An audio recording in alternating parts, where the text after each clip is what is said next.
んな大金はね、金庫に決まってるでしょうが。間違いないですか？間違いないですか？間違いないでしょう。もしかして京都なくしちゃった？京都に失礼じゃないか。取り越したよ今の言葉。すいません。でもたとえ教頭がなくしたとしてもそれを責めるつもりはありませんよ。失敗は誰にでもあることですから。何の根拠が？根拠？強いて言うならね、教師生活23年で養われた勘ですよ、勘。何だ勘ですか？何ですかその笑顔。子供の頃から祖父に女は愛嬌と育てられましたから。とにかく山口先生、3年 D 組にどうしてそういうことをやったのか。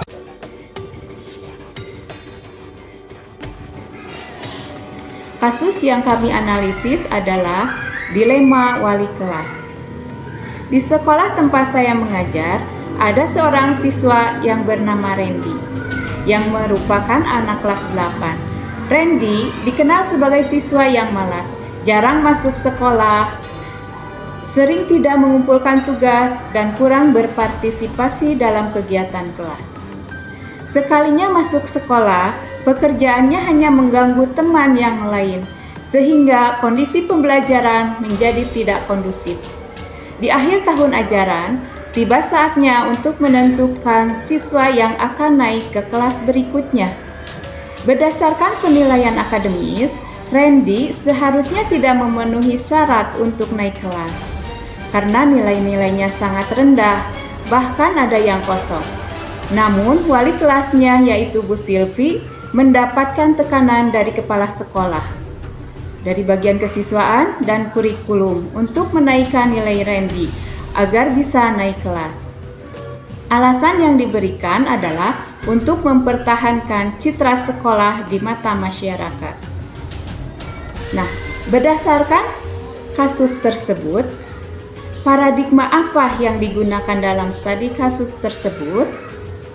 Selanjutnya, prinsip mana yang mendasari pilihan pengambilan keputusan yang diambil. Kemudian, tahapan pengambilan dan pengujian terhadap studi kasus pilihan, apakah telah tepat atau belum? Mengapa? Masihkah ada pertanyaan-pertanyaan lanjutan dalam benak? Apakah pilihan pengambilan keputusan ini telah tepat? Paradigma yang digunakan dalam studi kasus tersebut adalah justice versus mercy, yaitu antara memberikan nilai secara adil dan rasa kasihan terhadap Randy, individu versus komunitas, yaitu antara mempertimbangkan kepentingan Randy sebagai individu versus dampaknya terhadap sekolah dan teman-teman sekelasnya, jangka pendek versus jangka panjang, di mana naik kelas untuk sementara mungkin melindungi citra sekolah, tetapi dalam jangka panjang dapat merugikan Randy. Kebenaran versus kesetiaan, antara mengatakan kebenaran, penilaian jujur terhadap Randy, dan loyalitas kepada kepala sekolah atau citra sekolah. Prinsip yang mendasari penilaian pengambilan keputusan yaitu care-based thinking, memberikan tambahan nilai kepada Randy supaya bisa naik kelas dengan syarat harus mengikuti remedial dan bimbingan khusus.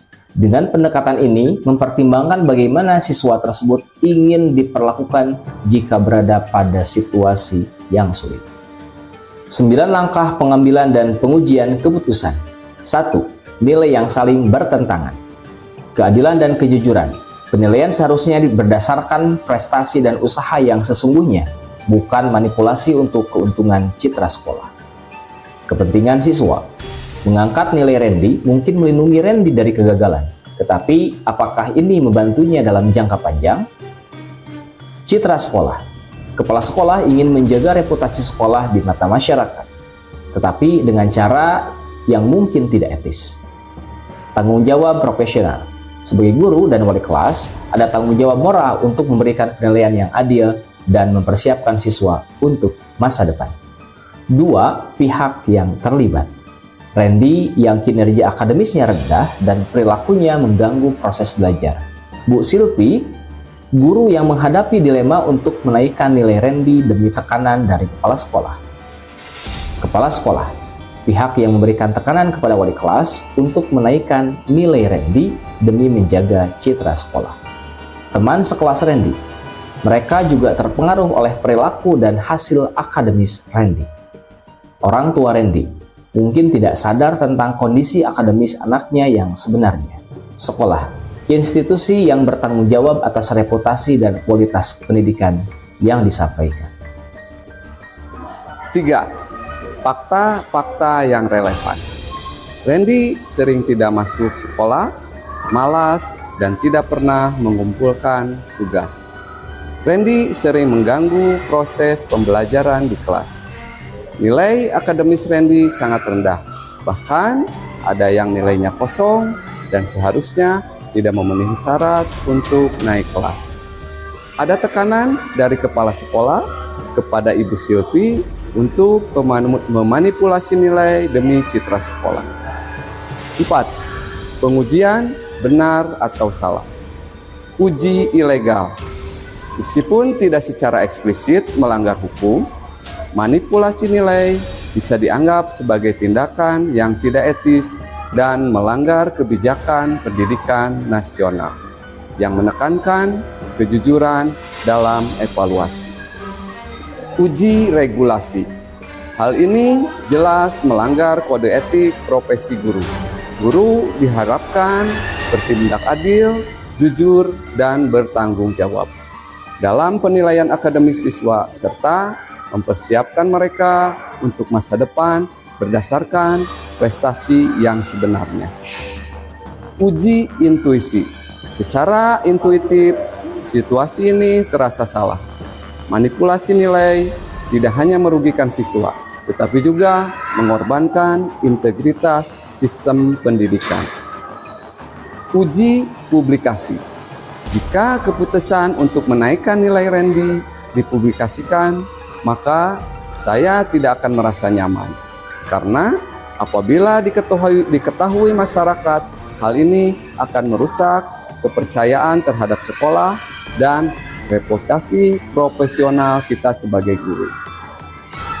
Uji panutan. Apa yang akan dilakukan panutan atau idola?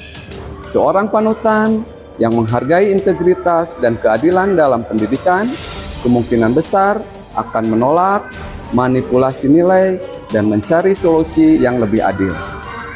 Seperti memberikan Randy kesempatan perbaikan melalui remedial. 5. Pengujian paradigma benar lawan salah. Justice versus mercy. Yaitu antara memberikan nilai secara adil dan rasa kasihan terhadap Randy. Individu lawan komunitas, yaitu antara mempertimbangkan kepentingan Randy sebagai individu lawan dampaknya terhadap sekolah dan teman-teman sekelasnya. Jangka pendek lawan jangka panjang, di mana naik kelas untuk sementara mungkin melindungi citra sekolah, tetapi dalam jangka panjang dapat merugikan Randy. Kebenaran lawan kesetiaan, antara mengatakan kebenaran, penilaian jujur terhadap Randy, dan loyalitas kepada kepala sekolah atau citra sekolah. 6. Prinsip pengambilan keputusan. Care-based thinking.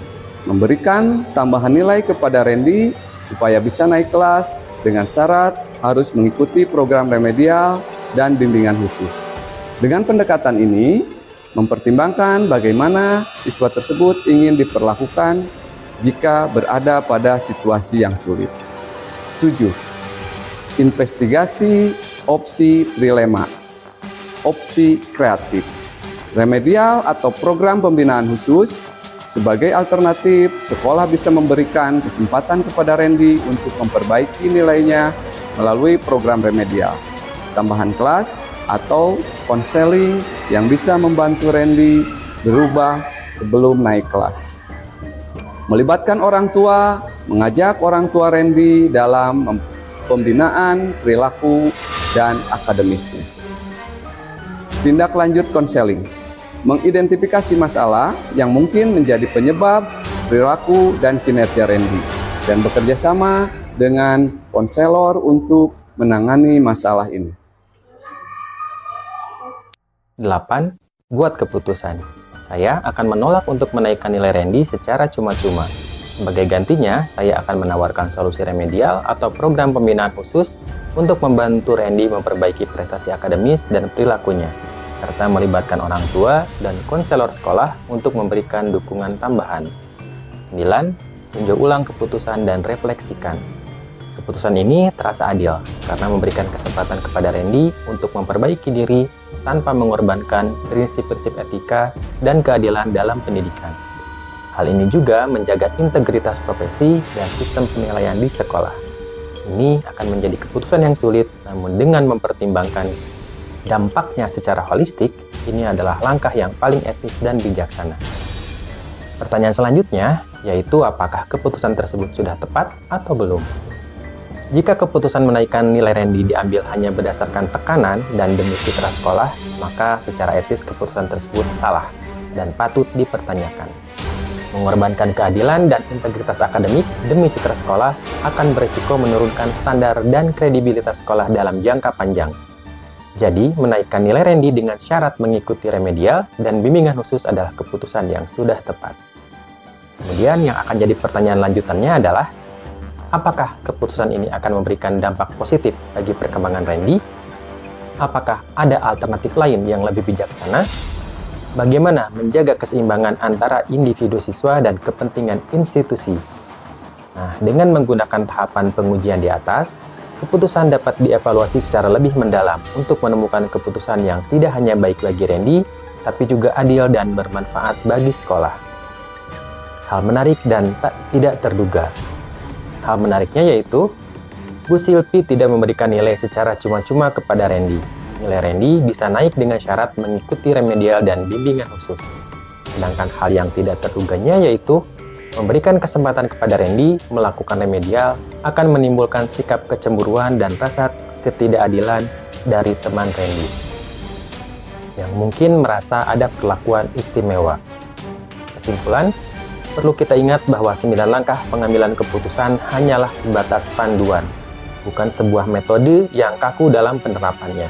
Pengambilan keputusan ini juga merupakan keterampilan yang harus diasah agar semakin baik. Semakin sering kita berlatih, kita akan semakin terampil dalam proses pengambilan keputusan. Hal yang paling penting dalam pengambilan keputusan adalah sikap yang bertanggung jawab dan mendasarkan keputusan pada nilai-nilai kebajikan universal. Demikian video kali ini, semoga menginspirasi. Akhir kata, semoga tergerak, segera bergerak, dan mari menggerakkan. Salam dan bahagia. Wassalamualaikum warahmatullahi wabarakatuh.